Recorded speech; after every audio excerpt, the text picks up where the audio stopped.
I meant to grab my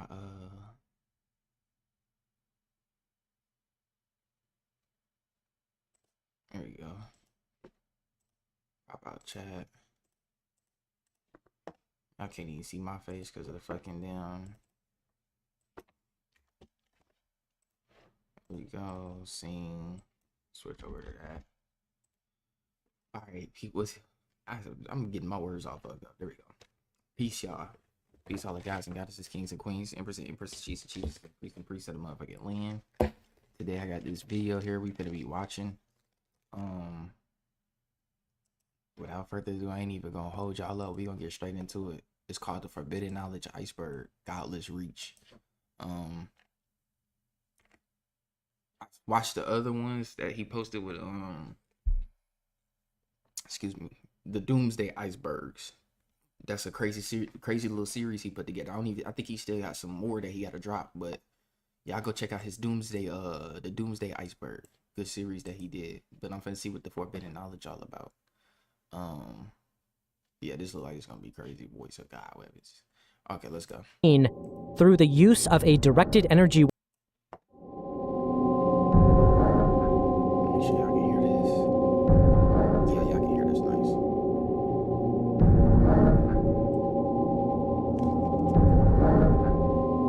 Voice of God weapons. Voice of God weapons are the colloquial term given to the projects that the US government has conducted to investigate the possibility of producing audible sounds within the human brain through the use of a directed energy weapon utilizing pulse-modulated microwave radiation. Oh, that's crazy. These sounds range from short buzzes, clicks, and hisses to, theoretically, perceptible human speech present in the human brain, which appears to come from nowhere at all, hence the term voice of God. To begin the story of how research into this technology began, we need to go back to 1953. Why all this technology they be fucking getting is right around the 50s? The Roswell UFO crashed in what, like 1950, 51? And then just like after that, niggas just start accessing all this technology, like crazy. That year, during a series of health and safety tests at the US Embassy in Moscow, American technicians conducted standard background radiation testing when they detected something very unusual. Microwave signals beaming directly at the building. The signals varied between 2.5 and 4 gigahertz and appeared to be deliberately targeting the embassy. What made this discovery particularly unsettling was that the signal wasn't a random emission. It was clearly directed with intent, originating from a nearby apartment building approximately 100 meters east of the 10th-floor embassy. Oh shit, my bad, y'all. The highest concentration of these microwaves targeted floors 3 through 8, where most of the diplomatic and intelligence activities were taking place. The discovery was immediately classified. Damn. Typical government. For years, American officials would monitor these emissions without disclosing their existence to the majority of embassy personnel or the public. The signal was weak, just 1/1000th of the maximum permissible leakage allowed from a typical microwave oven, so seemingly not enough to cause any immediate physical harm. In 1964, 11 years after the initial discovery, the United States finally implemented shielding against the microwaves and continued to monitor the radiation. It was then found in 1975 that the beams had significantly increased in intensity. It wasn't until February of 1976, a full 23 years after the initial discovery, that the existence of these mysterious microwave beams was finally acknowledged publicly and to many embassy staff who had been working in the building for years without knowing that they were being irradiated. So you mean to tell me it took niggas until 1975 to figure out the electromagnetic spectrum? I ain't gonna lie, that's crazy. It was then found in 1975 that the beams had significantly increased in intensity. It wasn't until February of 1976, a full 23 years after the initial discovery, that the existence of these mysterious microwave beams was finally acknowledged publicly and to many embassy staff who had been working in the building for years without knowing that they were being irradiated. Nah, that's crazy. However, behind closed doors, research into the Moscow signal had been underway for over a decade. The United States sourced the signal back to suspected Soviet forces and theorized numerous different possible explanations for the microwaves, ranging from simple electronic jamming to the idea that the technology was being used to harm the health, minds, or behavior of the American embassy staff. In October 1965, Richard Cesaro, an official at the Advanced Research Projects Agency, or ARPA, known today as DARPA, sent a secret memorandum to the agency's director, Charles Hertzfeld. This memo justified the initiation of a special research program. So to the people who want to know where all this high-tech technology is coming from, the shit coming from DARPA. It ain't just CIA. It ain't them niggas. Them niggas just the niggas that get information, central intelligence. They want to know the intelligence of everything. But the niggas that's doing all this mind-blowing spectacular shit with technology, that's DARPA. AI, DARPA. All that shit, you know, mixing the body with AI and you know, technology, DARPA. All that's DARPA. The latest and greatest military tech, DARPA. You know, a new powerful destructive catastrophic weapon, DARPA. It's gonna always be DARPA. These niggas is always working on some of the most advanced technology that niggas ain't even seen yet. They got some shit. They still got some shit from the 50s that they could put out right now. They really kind of doing that now. But they still got shit from the 50s that they can roll out right now. Niggas would think this would be some shit for 2070. Like, that's how they really coming. Codenamed Project Pandora. The White House had tasked multiple agencies, including the State Department, the CIA, and the Pentagon, with investigating the microwave emissions. ARPA's specific role was to study the effects of microwave radiation on human physiology and cognition. Thus was born DARPA Program Plan 562, better known by its codename, Project Pandora. Project Pandora. Before diving deeper into Project Pandora and DARPA's experiments into these voice of God weapons, today's sponsor, Private Internet Access, has something to say about the digital weapons which threaten your online life every single day. Data brokers, hackers, and other malicious parties are constantly trying to steal people's information, especially from public Wi-Fi networks, where all of your information is essentially out in the open. Encourage your PIA to PIA. We get you promoting.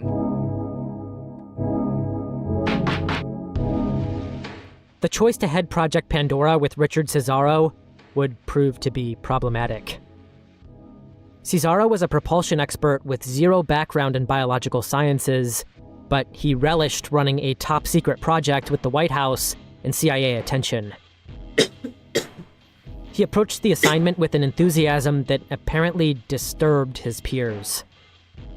He quickly became less invested in understanding the biological mechanisms involved and more focused on developing an actual microwave weapon. Pentagon scientists like physicist Bruno Augenstein warned that DARPA's push risked repeating the ethical missteps of past human experimentation programs. Listen to that. Physicist Bruno Augenstein. Pentagon scientists like physicist Bruno Augenstein warned that DARPA's push risked repeating the ethical missteps of past human experimentation programs like MK Ultra, noting internal DARPA. So they said that MK Ultra wasn't just a CIA FBI thing. It was a DARPA thing too.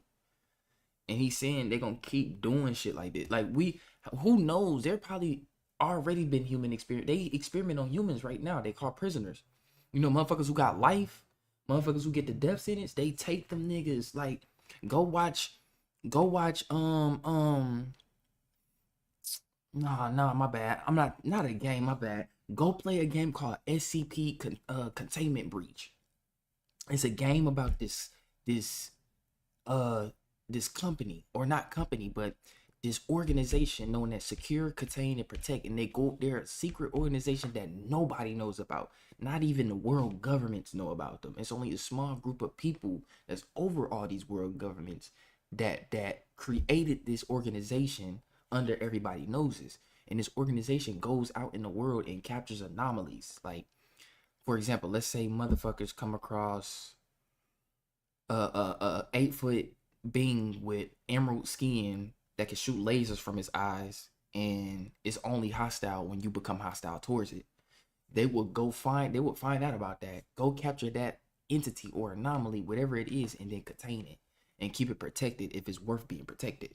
And they do that in real life, bro. They have, I don't know the name, but I'm pretty sure there is some type of organization out there that's beyond DARPA, bro, and we don't know about them. And they're consistently experimenting on humans, but they're not experimenting on just regular humans that they snatching up out of society. I mean, they could be doing that too, but mostly it's them prisoners. That's why they need the prisons filled up so they can keep running their experiments and keep getting paid off them bodies that they got inside them damn prison cells.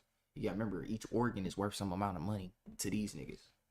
Resistance to pursuing such crackpot research, as he called it. Despite these objections, under Richard's stewardship, it indeed strayed from controlled physiological research into early Cold War microwave weapons exploration. Initial experiments on the effects of microwave radiation used monkeys trained to press levers for food rewards while exposed to microwaves mimicking those of the Moscow signal.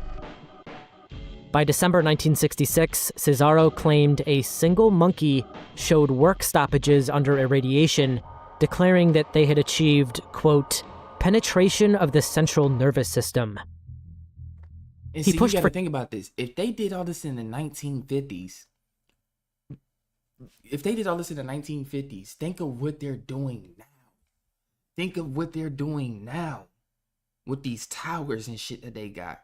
And they're not using them on each other for war. They're using them on the citizens to keep them docile, to keep us from questioning the system and waking up to the point. You gotta remember, we outnumber these niggas. Bro, how many people make up the entire...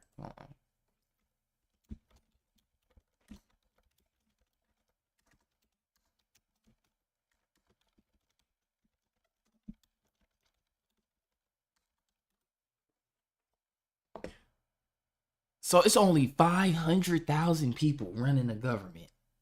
The entire government, entire American government. The federal government alone employs over 2 million civilians and more than 4 million people when including military personnel. So, the government is by, but it says, however, a common way, it says the exact number is difficult to pinpoint, as it includes elected officials, federal employees, and military personnel. But if we talking about the motherfuckers that call the shots, see, military personnel can't really call no shots like that. Federal employees can't call no, a secretary that doing paperwork can call no shots like that. These just basic niggas. So we could throw that too. It's the 500,000 elected officials that's making decisions. The Senate, them niggas, Donald Trump and them, all them niggas, Vice President, all them niggas. That's them. Only 500,000.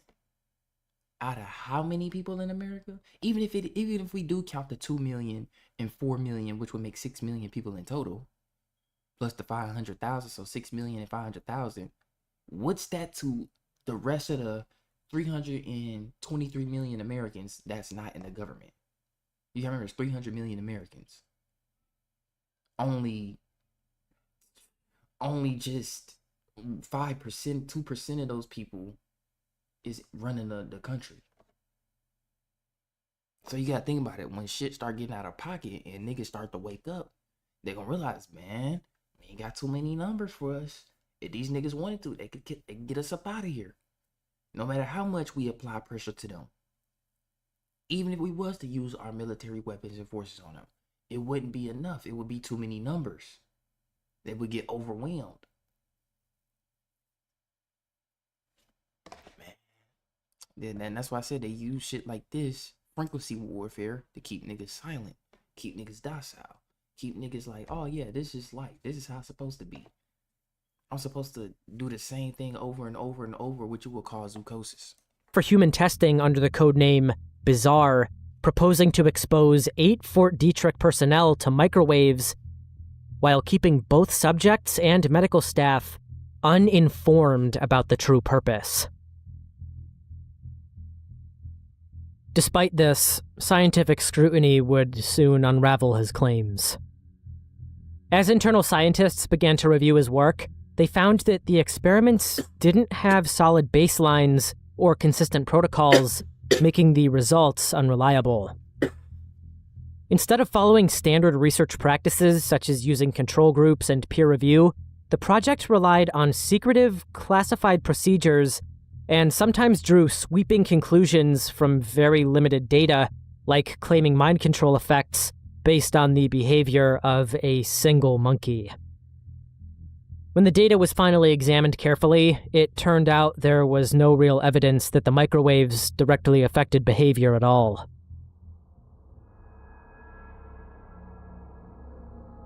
Outside the failures of Project Pandora, another researcher was making legitimate discoveries about how microwaves could interact with the human brain. American neuroscientist Alan H. Frey was the first to publish research on what would become known as the microwave auditory effect, or the Frey effect. In his 1961 paper, Human Auditory System Response to Modulated Electromagnetic Energy, in the Journal of Applied Physiology, Frey was able to document phenomena which Project Pandora had tried and failed to uncover.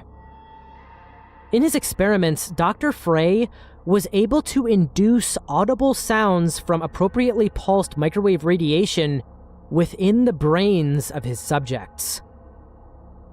This was done from distances ranging from inches to hundreds of feet from the transmitter. Frey discovered that the perceived loudness correlated with peak power density rather than average power density, hence the necessity of high-powered microwave pulses.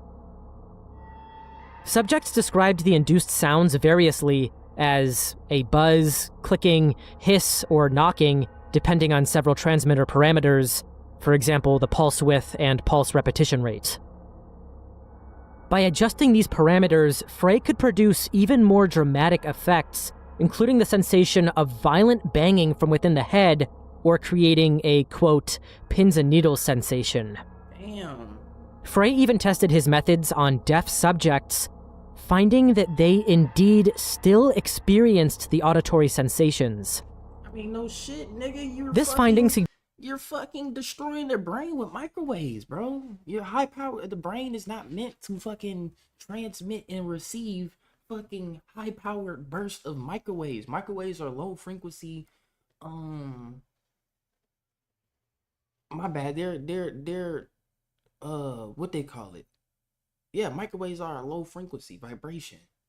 And when you shoot those in high bursts at the brain, which works on a higher vibration, be a little bit above microwaves, you just fucking with the brain, bro. That's why them niggas hearing hissing, no buzzing, knocking, cause that shit ain't something that ain't something your brain's supposed to be transmitting and communicating with. You feel me? And microwaves do what? What the fuck you think a microwave is in your fucking house? What that bitch do when you turn it on? That bitch be humming, don't it? That's the microwaves. You hear that same hum? What you think these niggas doing? Like, that's all you doing is just cooking a nigga brain. And the reason why they hear some shit, cause it's no different than turning on the microwave in your room. I mean, not in your room, but in your kitchen. And what do microwaves do? They heat up the water molecules inside solid objects to heat it up. So your brain is what? 70% water. Them niggas just boiling the shit out of his brain. That's all he doing. He's just boiling the shit out their brain. And then he talking about this. He said he can induce a banging sensation from within the head in the pins and needles. Yeah, because you frying they shit. They shit is literally being cooked. That's why it hurt. What the fuck? Yo. Just that the effect does not rely on traditional hearing mechanisms. Instead, the effect is believed to result from thermoelastic expansion of brain tissue, which generates pressure waves that are transmitted to the cochlea, where nerve impulses related to hearing are produced. This all results in the perception of sound without the presence of any actual sound waves. The implications of this discovery were profound. If microwaves could be used to generate sounds directly within a person's head, the potential applications, both beneficial and sinister, were enormous. Decades after these Cold War-era experiments, the US military would develop technologies that built upon some of these discoveries. One such system was Medusa, mob access deterrent using silent audio. See, why they keep naming shit after gods, bro? Well, Medusa not really, I don't know, but they keep naming shit after like mythical creatures. Niggas will build a big ass rocket and then name that hoe Zeus. Like, what the fuck? Medusa is a directed energy weapon which applies the principles of Frey's microwave audio effect to create uncomfortable or disorienting sensations in targeted individuals. Unlike traditional acoustic weapons, that's that shit from Hulk, nigga. Hold on, go back. In targeted individuals. Yeah, bro, I used to think this shit was fake, because when I was watching the movie Incredible Hulk, this was like when I was a youngin'. Nigga, I seen them shits that they used on Hulk. It was sound wave. Them shits was hurting the shit out that nigga head. Boy, I thought that shit was fake.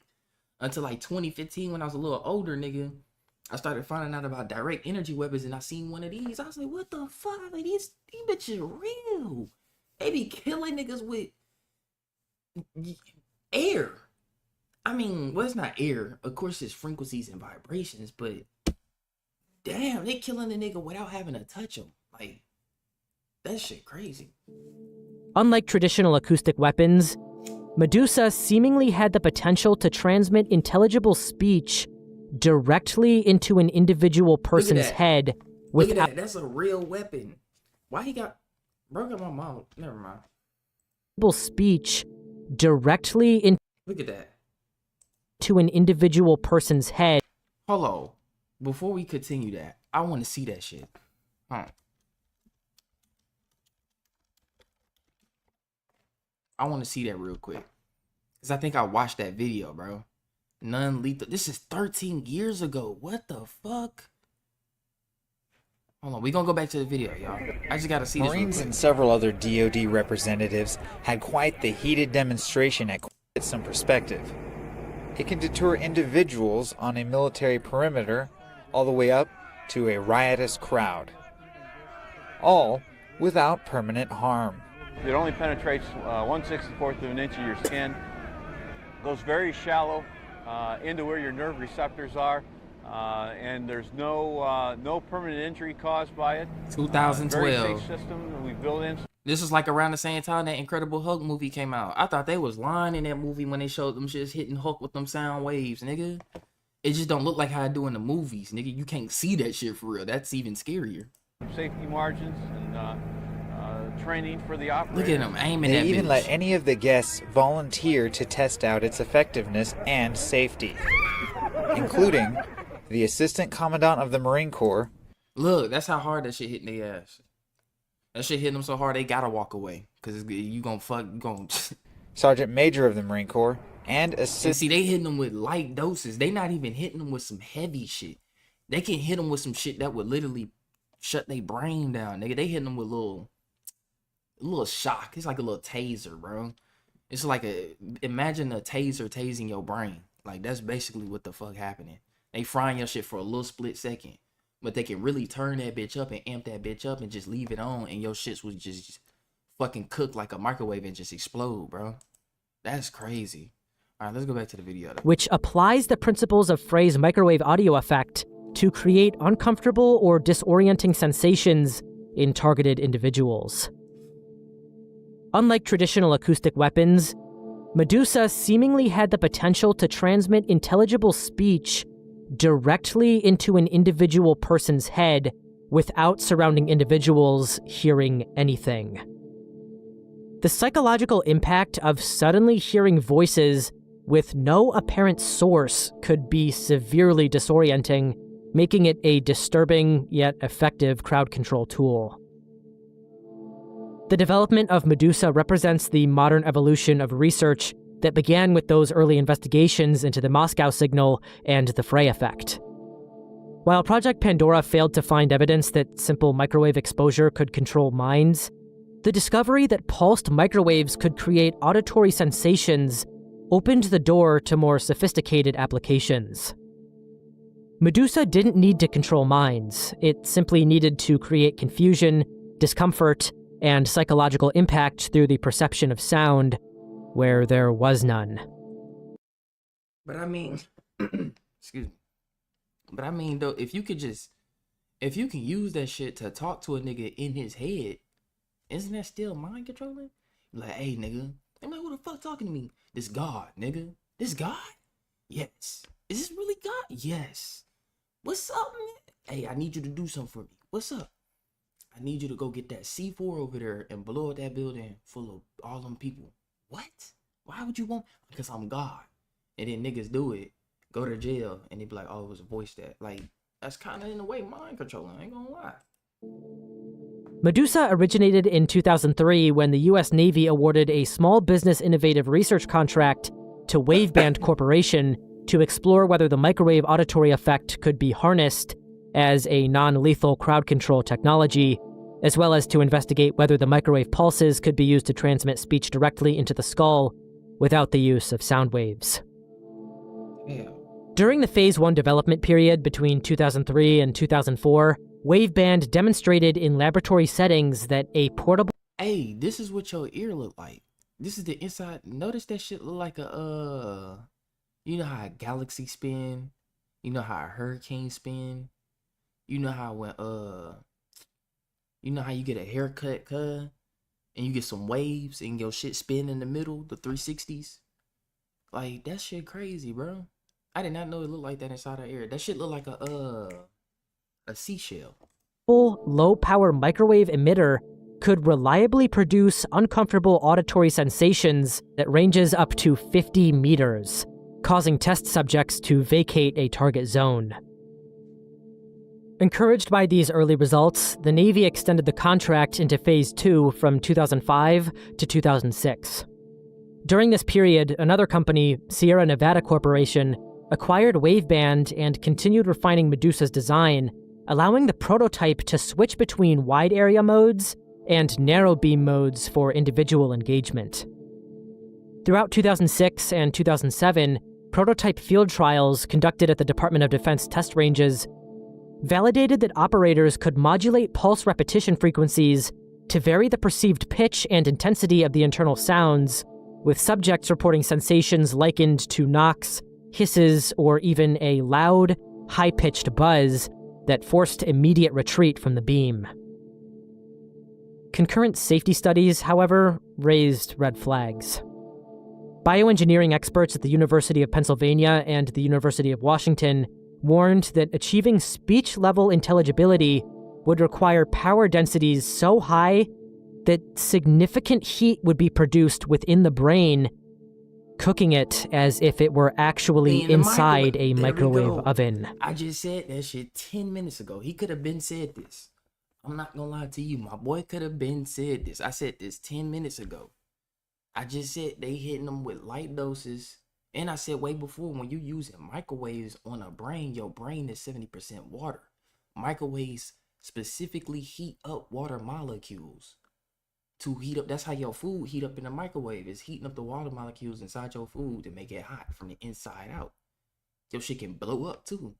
So that's crazy. Like, and the shit that they was hitting them people with that we just watched, that was just some little shit. If they would have hit them with the full effect, them niggas would drop dead on the spot. By 2008, Sierra Nevada formally suspended Medusa's development. They cited both ethical concerns, chiefly the lack of informed consent protocols in potential real-world use, and insufficient safety margins to prevent permanent neurological damage under worst-case exposure scenarios. In the public eye, and according to the unclassified documents we have access to regarding these Voice of God weapons, this would appear to be the end of the paper trail. Except for one small hiccup which occurred in 2004 on the US Army's official government website. Users browsing through the US Army's public thesaurus site on army.mil in 2004 had the potential of finding a very strange entry describing voice-to-skull devices. ChatGPT told me about this shit. This is interesting. It's finna get interesting. ChatGPT was telling me something about this shit. There's some shit DARPA made too, if I'm correct. This page defines a V2K device as a, quote, non-lethal weapon which includes 1. A neuroelectromagnetic device which uses microwave transmission of sound into the skull of persons or animals by way of pulse-modulated microwave radiation, and 2. A silent sound device which can transmit sound into the skull of person or animals. Note, the sound modulation may be voice or audio subliminal messages.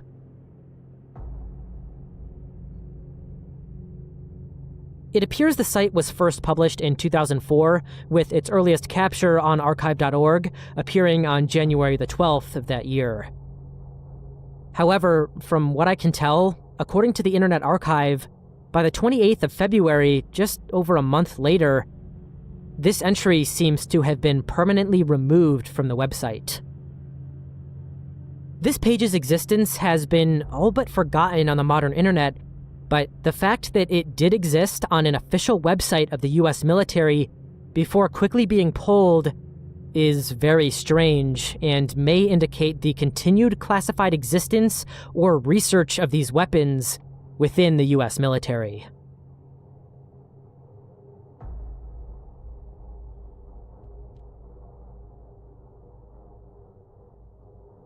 Silverstein insurance policy on the World Trade Center. In the summer of 2001, a center. Silverstein insurance policy on the World Trade Center. In the summer of 2001, a real estate transaction took place in New York City that would later become the subject of intense scrutiny and speculation. Larry Silverstein, a prominent real estate mogul, acquired a 99-year lease on the World Trade Center complex from the Port Authority of New York and New Jersey. The timing of this acquisition has raised eyebrows among many investigators and researchers, as it occurred less than 2 months before the catastrophic events of September 11th. The deal, finalized on July 24, 2001, marked the first time in the building's 33-year history that they had changed hands from public to private ownership.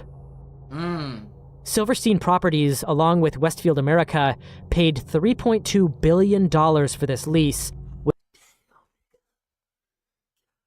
3.2 billion, nigga. They just got money. How?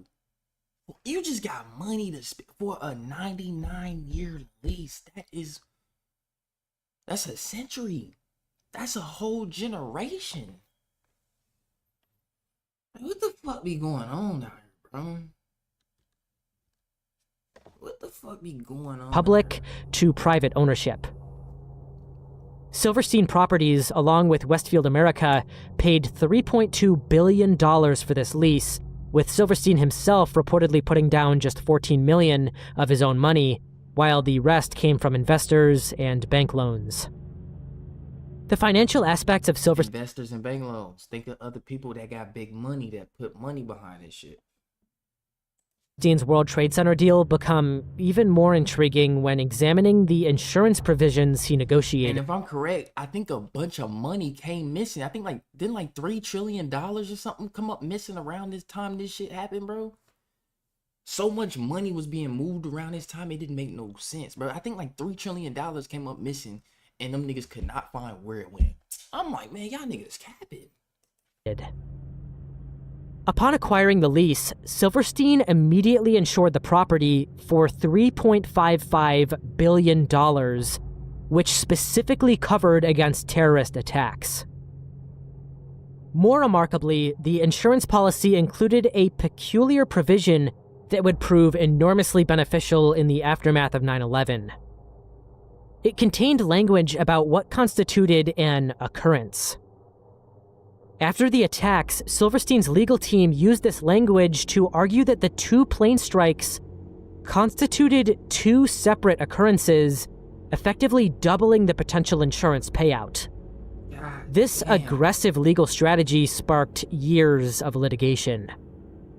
While Silverstein initially sought $7.1 billion in insurance claims, he ultimately collected $4.55 billion, still significantly more than the $3.55 billion face value of the policy. So he just made a play. He made a play.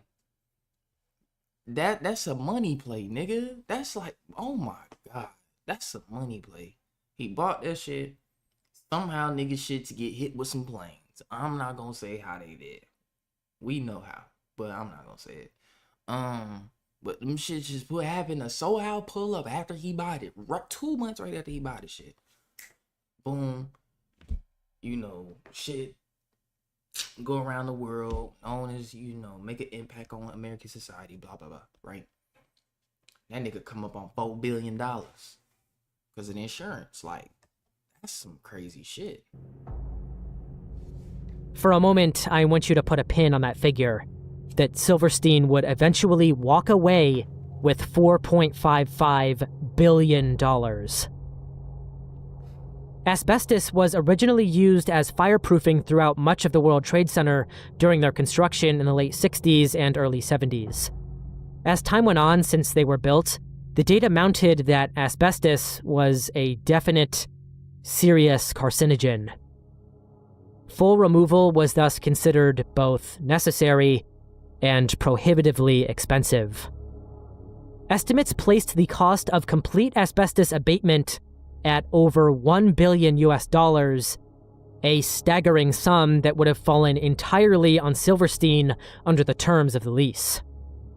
The challenge of removing the asbestos while keeping the buildings operational made the task even more daunting. Yet just 7 weeks after taking control, the towers were destroyed in the 9/11 attacks, eradicating the buildings and, along with them, the massive asbestos liability. In the end, instead of needing to face this asbestos issue, Silverstein walked away with his $4.55 billion in insurance payouts and turned what would have been a massive financial liability into a huge payday. Perhaps one of the most discussed aspects of Larry Silverstein's connection to 9/11 revolves around his absence from the World Trade Center on that fateful morning. By his own admission, Silverstein had established a rigid personal routine that included breakfast meetings at Windows on the World, the restaurant located at the top of the North Tower, every single morning. Yet, on September 11th, 2001, Silverstein deviated from this well-established pattern. When later questioned about his whereabouts, Silverstein explained that he had a dermatologist appointment that morning, which his wife had scheduled and insisted he keep. Yeah. Where were you on September 11th? I was home. Yeah. And the only reason I wasn't where I was every morning, my mornings were spent usually at a breakfast meeting at Windows, an 8 o'clock breakfast meeting, Windows, the top of it, right? And then going down to visit with my tenants, my new tenants. My wife, God bless her, had made an appointment for me at the doctor.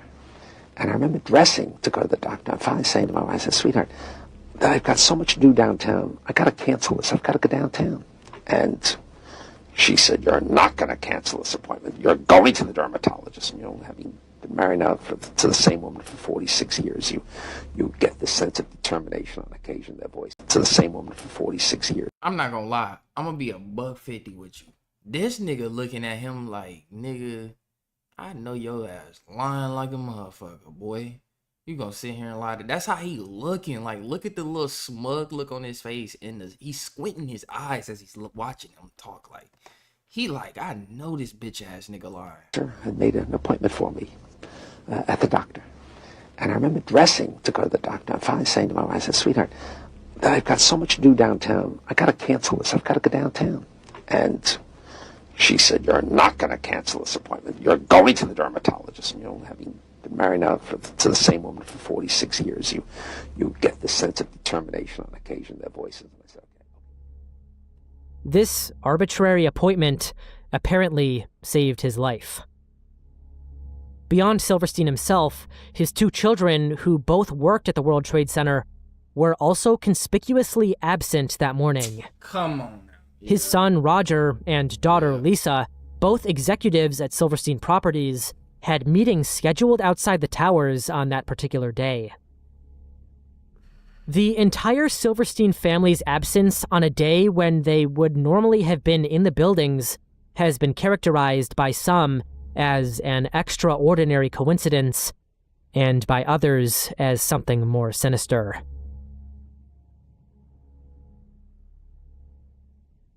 I'd just like to note here that I'm aware we're diving into controversial territory, and that my purpose here is simply to present perspectives which challenge the accepted narrative.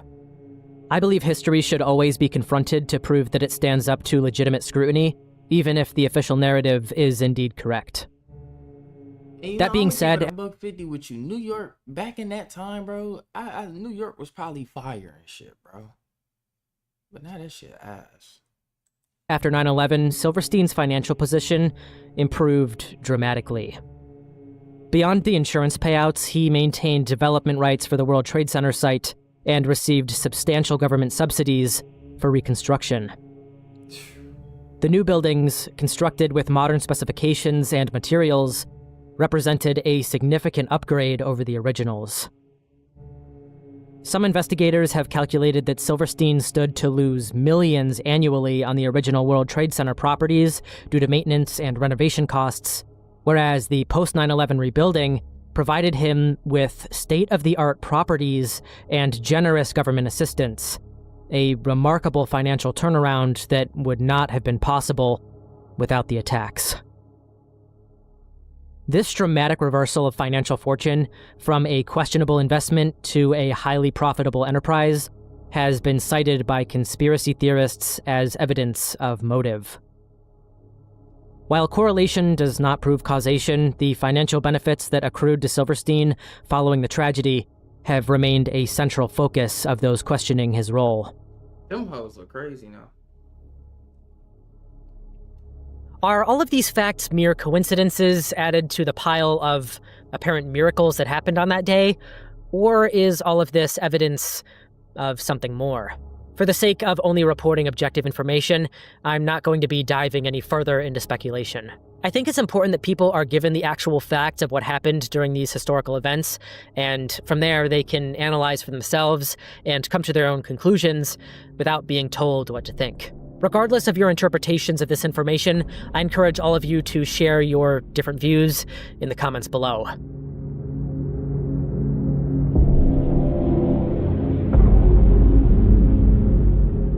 Home printers leave invisible tracking dots. What are these? Imagine you print a confidential document at home, place it in an envelope, and mail it anonymously to expose wrongdoing within an organization you take part in. You've taken every precaution. No fingerprints, no DNA, no revealing details. What you don't realize is that hidden within that seemingly innocent sheet of paper lies an invisible fingerprint left without your knowledge that leads directly back to you. This isn't science fiction or some distant dystopian future. This is happening right now and has likely already happened to you on almost every document printed in homes and offices across the world.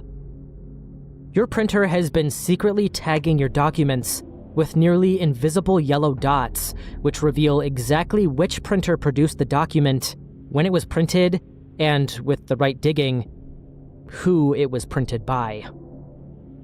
These tiny yellow dots, known officially as Machine Identification Codes, or MICs, represent one of the most widespread yet little-known surveillance mechanisms in everyday technology. What? They are virtually impossible to detect with the naked eye, appearing as faint yellow specks measuring just 0.1 millimeter in diameter, strategically scattered across the entire page in a coded pattern. The yellow color was deliberately chosen because it's the least noticeable on white paper, especially under normal lighting. But illuminate that same page with a blue LED light or examine it under a microscope, and the truth emerges. A constellation of dots forming a simple yet sophisticated encoding system. The origin of these tracking dots traces back to a collaboration between the US government and printer manufacturers in the mid-1980s. The US Secret Service, concerned about the rising threat of counterfeiting as color copying technology improved, approached the Japanese Ministry of Finance to address the issue of fake currencies produced using color copiers. Xerox pioneered this encoding mechanism for its DocuColor line of printers, and in 1993 was granted a patent specifically describing the use of yellow dots to identify the source of a printed document. The original justification was seemingly reasonable, to prevent the counterfeiting of currency and other secure documents. What began with Xerox and Canon quickly spread throughout the industry, becoming a standard implemented by virtually every major manufacturer of color laser printers, all intentionally without informing the consumer. The public remained completely unaware of this tracking system for decades. It wasn't until October 2004 that the curtain was partially pulled back, when Dutch authorities used the tracking dots to identify counterfeiters who had used a Canon color laser printer. A month later, PC World magazine reported that the machine identification code had been used for decades in some printers, silently enabling law enforcement to identify and track those using the technology. Even then, the full extent of the surveillance capability remained secretive, with manufacturers reluctant to acknowledge the feature's existence or to explain exactly what information was being encoded in our documents. You may be wondering how these dots actually encode information. When you print a document on a color laser printer, the device embeds a grid of 15 by 8 yellow dots throughout the page. This grid pattern repeats across the entire document, carefully offset to ensure the grids don't overlap. The dots form a binary code, much like the punch cards used in early computing, where the presence or absence of a dot in a specific location represents a 1 or a 0. Each row in the grid encodes different pieces of information. The entire system operates at the firmware level of the printer, meaning it's hardwired into the device's basic functionality and is nearly impossible for average users to disable or circumvent. The information contained within these yellow dots is far more extensive than most people realize. Embedded within this grid is your printer's serial number, the model information, as well as a timestamp showing exactly when the document was printed. This combination of data creates a unique fingerprint that can be traced back to the specific device used to create the document. In cases where the printer was purchased with a credit card, registered for a warranty, or connected to the internet, that trail can easily lead directly back to you. It's a forensic tool hidden in plain sight, secretly documenting your activities with every page you print. The implications of this covert tracking system became dramatically apparent in June 2017, when Reality Winner, a former intelligence specialist, was arrested for leaking classified NSA information about Russian interference in the 2016 US election. The document, as detailed by Wikipedia and CBS News, revealed Russian military attempts to interfere with the 2016 election by hacking a US voting software supplier and sending phishing emails to over 120 local election officials in November of 2016. Damn. It indicated that Russian hackers accessed voter registration rolls, though it was unclear if any changes were made. The document she leaked contained the yellow tracking dots, unbeknownst to The Intercept. The Intercept That might be how your boy became president in 2016. I'm just saying. That might be how your boy became president. would then approach the NSA with the document in an attempt to verify its authenticity and receive comment, a mistake which would later be cited as a, quote, deeply embarrassing newsroom failure by the publisher's co-founder, Glenn Greenwald. NSA security researchers were given the document and, upon examining the paper, quickly located and decoded these dots, revealing the exact time the document was printed. 6:20 a.m. on May 9th, 2017, along with the serial number of the printer used by Winner. While the FBI has never officially confirmed that these tracking dots led to Winner's identification, the timeline of events and the document's traceability through these dots strongly suggest they played a crucial role in her rapid apprehension. Within just hours of the document's publication, authorities had identified and arrested her. Damn. Even though she was trying to do the right thing, she was arrested for the transmission of national defense information and was sentenced to 5 years and 3 months in federal prison. I ain't gonna lie though, that ain't bad though. You took a little on the chin to do something righteous. That's all you did. You took a little chin, something on the chin to do something. Hey, she out now. That was a long time ago. And I bet she feeling good. That's why she's smiling on her face like that. She probably got that 5 year. Her lawyer said, It's like, all right, you still fucked up though. We just gonna give you a little 5 years, cuz we gonna put you somewhere nice too. You feel me? You still lost your job, so you gonna probably have to find somewhere else to work. But hey though, she out now. This wasn't an isolated incident. The Secret Service has reportedly used printer tracking dots in numerous investigations to trace documents back to their sources. The technology is especially valuable in cases involving ransom notes, threatening letters, and leaked classified information. What makes this surveillance mechanism so effective is its invisibility, both physically and in the public psyche. The vast majority of people still have no idea that their printer is essentially signing their name to every document they produce. I did not know this neither. This is some new shit to me. Like, I done heard all kind of shit. Your TV be watching your iPhone, taking pictures of you and shit like that. So I'm not surprised. But like, this some new shit though. I ain't gonna lie, this some new shit right here. No matter what they're printing, creating an unbroken chain of evidence that can be followed directly back to them. Consider for a moment the essential role that anonymous printed communication has played throughout history. From political dissidents circulating banned texts to whistleblowers exposing corruption. The ability to distribute information anonymously has been a cornerstone of political and social change. This tracking system significantly harms the capability of ordinary people to employ anonymity in printed materials.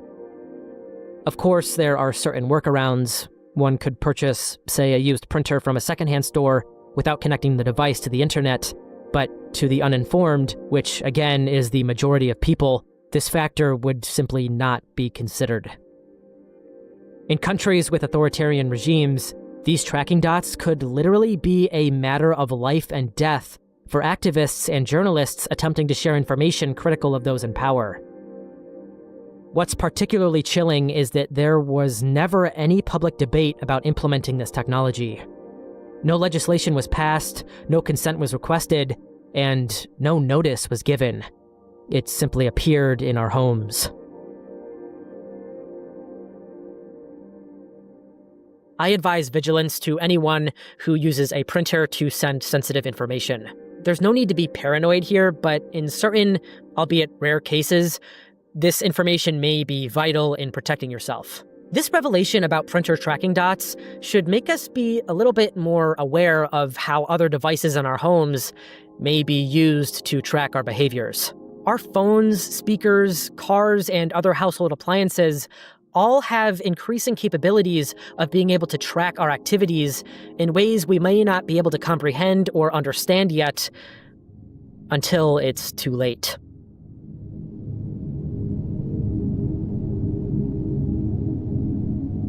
Sacred geometry.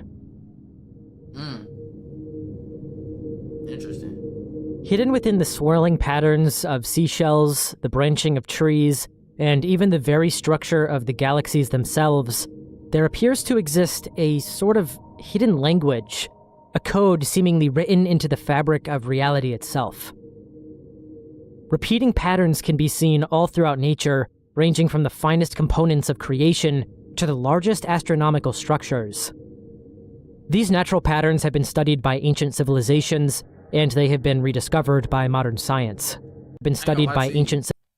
This picture right here at the top left, right here where my mouse is at, on God, it's some broccoli. At where I work at, we got some broccoli like this, bro. That look just like that. That's crazy. Civilizations, and they have been rediscovered by modern science. These patterns surround us daily, manifesting in ways most people never recognize or even notice.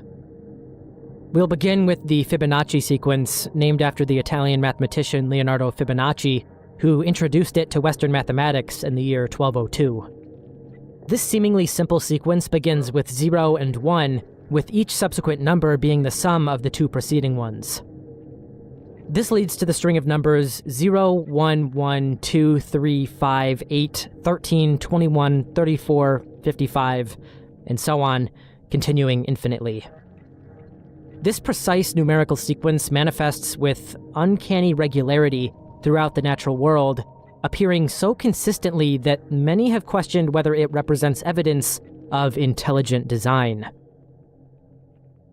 One of the most amazing examples of the Fibonacci sequence in nature is the way seeds grow in a sunflower. If you look closely at the center of a sunflower, you'll notice the seeds are arranged in spirals. If you count the spirals of seeds, and them hoes, if I'm correct, them hoes 1, 2, 3, 4, 5. Them hoes 5-point stars too. Them hoes growing out like 5-point stars. it's going one way, and then count them going the other way, the numbers you get are almost always two Fibonacci numbers, like 34 and 55, or 55 and 89. This happens because the sunflower uses a special angle, about 137.5 degrees, to place each new seed. This angle is called the golden angle, and it's related to the golden ratio, a number that, like the Fibonacci sequence, pops up all over nature and art.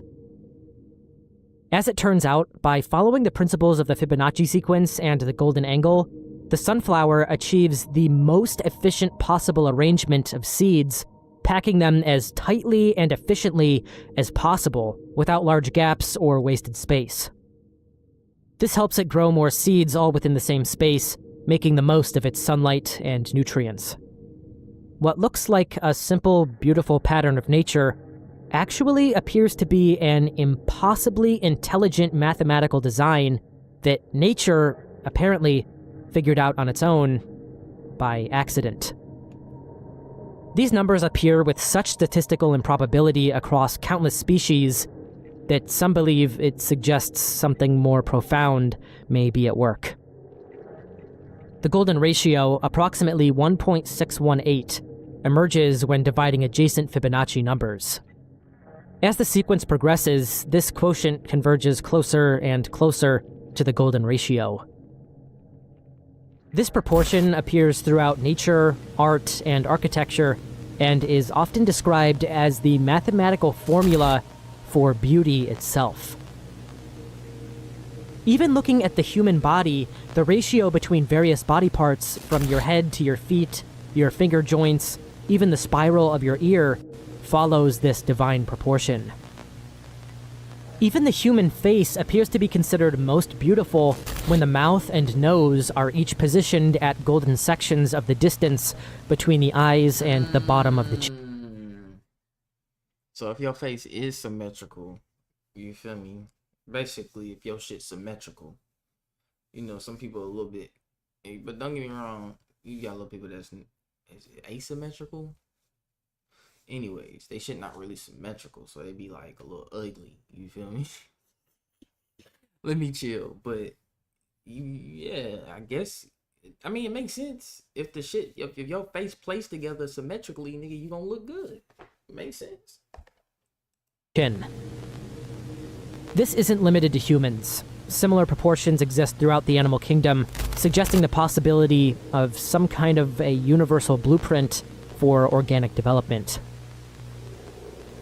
The spiral arms of our Milky Way galaxy follow logarithmic spirals of approximately 12 degrees, the same mathematical pattern found in nautilus shells and hurricane formations.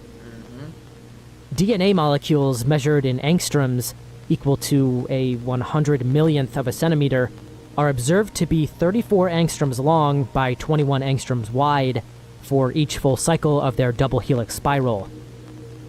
Both Fibonacci numbers. Even the cochlea of our inner ear follows these blueprints.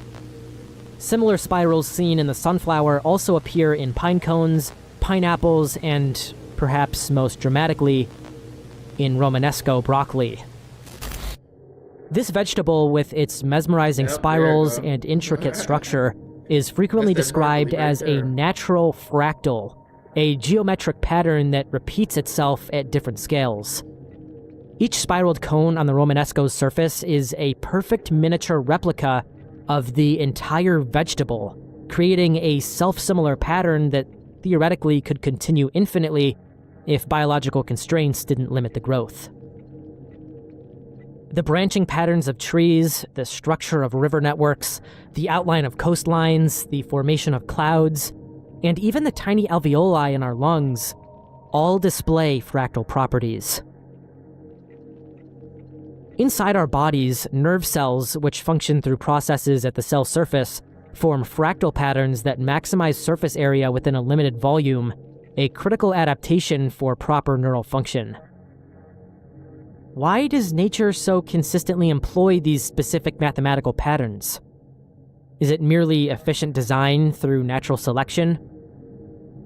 Even if this is the truth, it is astonishingly beautiful, miraculous if it truly all did happen on accident, out of nowhere through sheer universal chaos. However, some argue that these patterns serve as evidence of some kind of fundamental blueprint of creation itself, a sort of cosmic fingerprint embedded in reality at all scales. This idea takes us beyond simple observations of natural patterns and into the realm of sacred symbols that have been revered across cultures for millennia. One of the most significant of these is the flower of life, a geometric pattern consisting of 19 equally overlapping circles arranged with six-fold symmetry.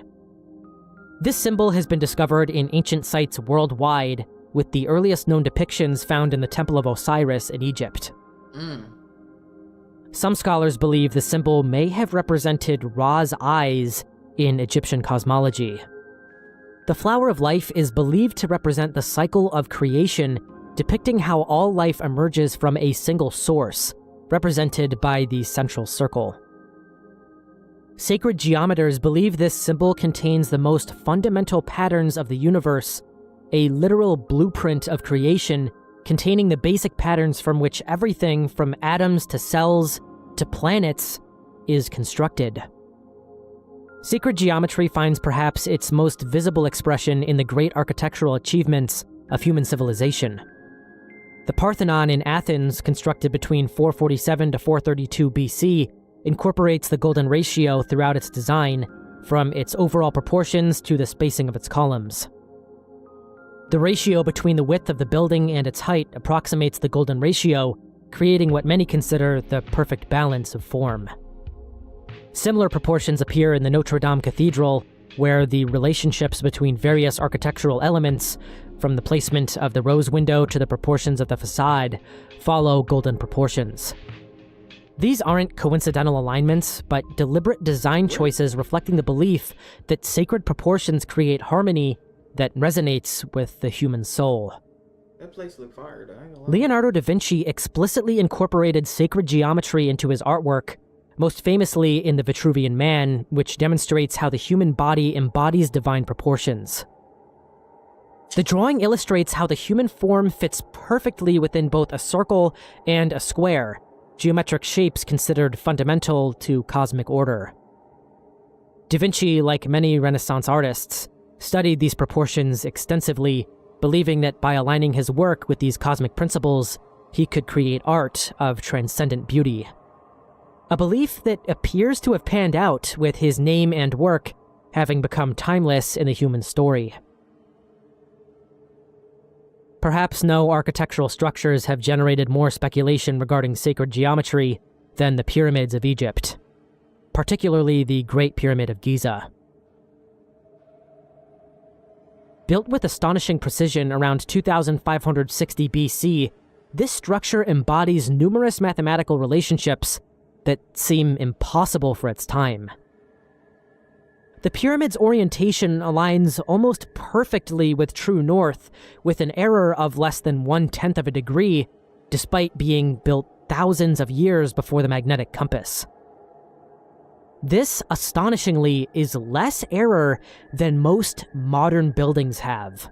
Damn. Maybe most intriguing of all, the latitude coordinate for the Great Pyramid, That nigga said that's less error than most modern. That's crazy. 29.9792458 degrees north, exactly matches the speed of light in a vacuum, 299,792,458 meters per second. I suppose it's possible that this is a coincidence, but such precise alignments have led many researchers to question whether these ancient builders possessed advanced mathematical knowledge far beyond what conventional history acknowledges. Some religious scholars propose that the consistency of sacred geometric patterns across nature represents mathematical proof of intelligent design, God's signature written into creation itself.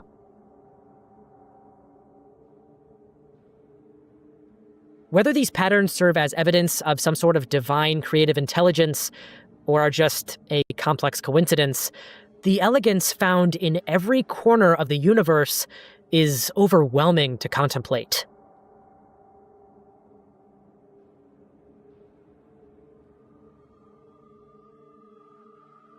Industrial society and its future.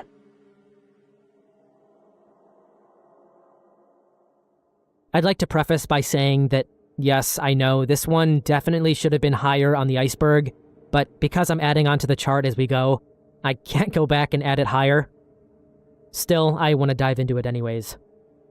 Also, before I say anything else, no, I don't support the violent beliefs and actions of the Unabomber. What? Industrial Society and Its Future is the manifesto of Ted Kaczynski, better known as the Unabomber, who killed 3 and injured 23 others between 1978 and 1995 in a mail-bombing terrorism campaign targeted against people who he accused of advancing modern technology and harming the environment. Due to the widely covered nature of the Unabomber, we'll be focusing less on Ted's life and more on the contents of his manifesto, where Kaczynski outlines his beliefs, many of which are largely shared ideas within the American consciousness, as well as his proposed solutions, which are, let's say, not so ubiquitous. In the fall of 1995, the 35,000-word essay appeared as a special supplement in the Washington Post. Behind the dense philosophical text was, of course, Ted Kaczynski, the Harvard-educated mathematician who had retreated to a primitive cabin in Montana. Parts of the manifesto express ideas that millions of Americans harbor and discuss all the time. That technology is advancing too quickly, modern life feels hollow, and that beneath our apparent progress lies a profound loss of autonomy and self-sufficiency. The manifesto opens with the striking declaration that, quote, "The Industrial Revolution and its consequences have been a disaster for the human race." Ted argues that modern technological society has not delivered the promised utopia. Consequences have been disaster for the human race. They have greatly increased the life expectancy of those of us who live in advanced countries, but they have destabilized society, have made life unfulfilling, and subjected human beings to indignities, and have led to widespread psychological suffering. In the third world, to physical suffering as well, and have inflicted severe damage on the natural world. So this nigga basically got a problem that everybody got a problem with, and that's AI. And he just basically tried to kill the niggas that I don't know, but he tried to go after the niggas that he thought was fulfilling. This is 1995 too. This is like a few years before The Matrix came out. The Matrix came out in 1999, if I'm correct. Yeah, it came out in 1999.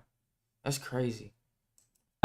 But has instead created a world where genuine human fulfillment is increasingly hard to achieve. The industrial technological system, according to Kaczynski, forces people into unnatural patterns of behavior and removes meaningful autonomy from their lives. In his view, technology was not the neutral tool that most Americans imagined, but an active force with its own momentum, one that reshapes human society to fit its requirements rather than serving authentic human needs. This is more or less an objective fact of modern life. Like many have realized by now, it is essentially impossible to live in today's interconnected world without a phone or computer. Although plenty of problems have been solved and in many ways our efficiency has increased through the use of this technology, it is impossible to argue that the world hasn't shifted to depend on the systems we have created. This perspective stands in stark contrast to the techno-optimism that dominated American culture in the mid-1990s, when the internet was emerging and digital technology promised to solve humanity's problems. Delving deeper into the manifesto reveals one of its most psychologically penetrating concepts: surrogate activities.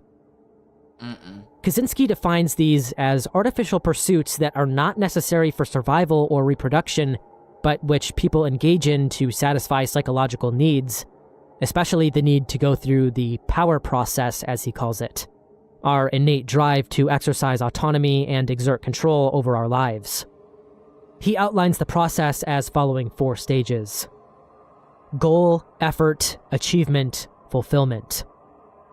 He argues that the replacements for pursuits which at one point were essential for survival have now been replaced with hollow substitutes. The consumption of entertainment, sports, political activism, climbing the corporate ladder, all of these activities Kaczynski categorizes as surrogate activities which give the illusion of meaning, but ultimately fail to satisfy our deepest needs for genuine autonomy and purpose. He argues that primitive societies naturally provided the conditions for fulfilling the power process through essential survival tasks that required skill, judgment, and effort with clear consequences. Modern technology, by making survival effortless and work increasingly abstract, has severed this connection, leaving humans desperately seeking substitute goals that never truly satisfy. Many Americans feel the same emptiness that Kaczynski describes, the sense that something essential has been lost despite material abundance. So far, these ideas seem pretty tame, common, and honestly, objectively true in many ways, and I think that's why this document makes people feel so uncomfortable. People who, out of sheer curiosity, listen to the words of the historically condemned and find that their words harbor elements of truth are prone to feel a sense of guilt. Always got them. To agree with the ideas of someone as evil in the general consciousness as the Unabomber can make people feel awful or evil, and that's exactly why I'm including the manifesto on this iceberg. Of course, just because he makes some honest points and perhaps had reasons which he believed justified his violent actions, obviously doesn't mean Kaczynski's actions were actually justified. Herein lies a sort of middle way which exists in reference to a number of complex figures throughout history, such as left and right-wing political candidates, for example. Within reason, I don't think anybody really believes that they are evil. Within history, such as left and right-wing political candidates, for example. Damn, boy, that nigga look like a zombie, boy. I know a meth user when I see one, boy. That's a meth user. That boy ass crazy. No cap. Damn, this heat feels so good right now. It's cold, bro. It's like 40 degrees here, man. But this nigga is a zombie. Within reason, I don't think anybody really believes that they are evil. Kaczynski, for example, believed that he was spreading an important message with the goal of returning humanity to a place of fulfillment. Although there may have been truth embedded within his beliefs, his methods, most would acknowledge, are not so agreeable. Perhaps most prophetic was Kaczynski's warning about technological control over human beings. Writing before smartphones, social media, or widespread surveillance cameras, he predicted that advancing technology would inevitably lead to increasingly oppressive forms of social control. He foresaw genetic engineering being used to modify human beings to better serve the system's needs, rather than to enhance human freedom. He described a future where technology would progressively narrow the sphere of human freedom, not through conscious malice or elite conspiracy, but through industry's inherent need for efficiency and control, a complex but nonetheless observable truth in the direction of the world today. Kaczynski's manifesto also diverges sharply from what we see as conventional political categories. While often associated with radical environmentalism by the public, his actual ideological position is far more complicated than the public consciousness seems to have the capacity to retain. Wait.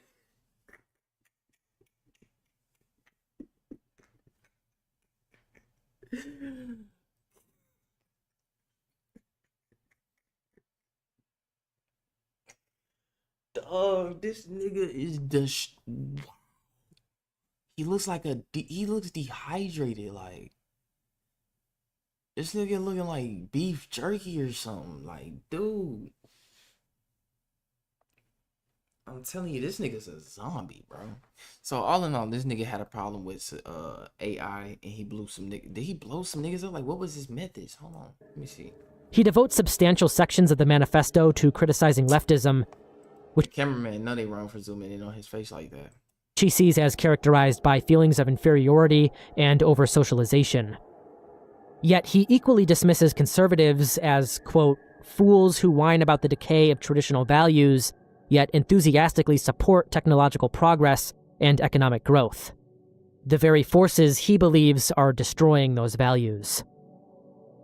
This independence helps explain why elements of his critique resonate across both sides of the aisle, as these positions closer to the center of the political spectrum are where most citizens of the world truly lie, if only we would stop categorizing ourselves into one sphere or the other. Both progressive critics of corporate power and conservative defenders of traditional community can find elements of their worldview reflected in his analysis, even as they reject his methods and conclusions. Kaczynski's manifesto presents a dark ecological vision. He argues that industrial civilization is inherently destructive to the natural world, not because of specific policies, but because of its fundamental structure and momentum. The continuous need for resources, energy, and expansion means that environmental destruction is not a bug, but a feature of technological society. Even green technologies, in his view, merely shift environmental impacts rather than eliminating them.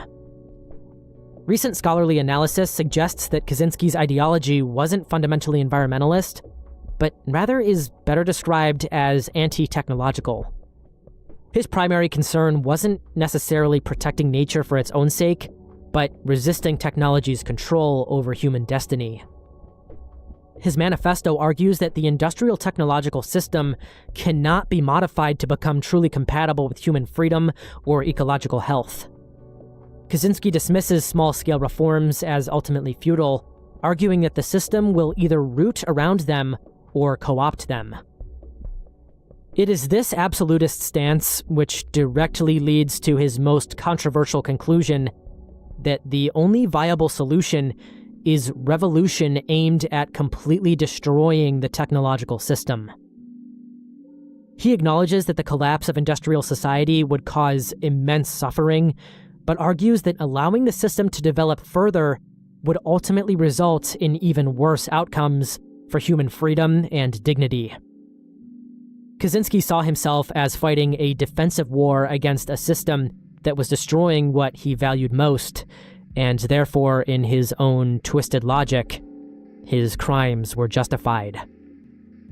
This leap from critique to violence represents the manifesto's moral failure, and it's a failure that we are seeing more and more in today's discussions of solutions to the problems of our world. Abstract principles and ideologies separated from basic human empathy can lead to horrific conclusions and decisions. Kaczynski's inability to distinguish between opposing a system and harming innocent individuals within that system demonstrates the dangerous tunnel vision that ideological extremism can produce. After publication, many commentators noted the uncomfortable fact that parts of Kaczynski's analysis seemed coherent despite his actions. Kirkpatrick Sale, an environmentalist, described the Unabomber as, quote, a rational man with reasonable beliefs about technology. James Q. Wilson wrote in the New York Times that, quote, if it is the work of a madman, then the writings of many political philosophers, Jean-Jacques Rousseau, Thomas Paine, Karl Marx, are scarcely more sane.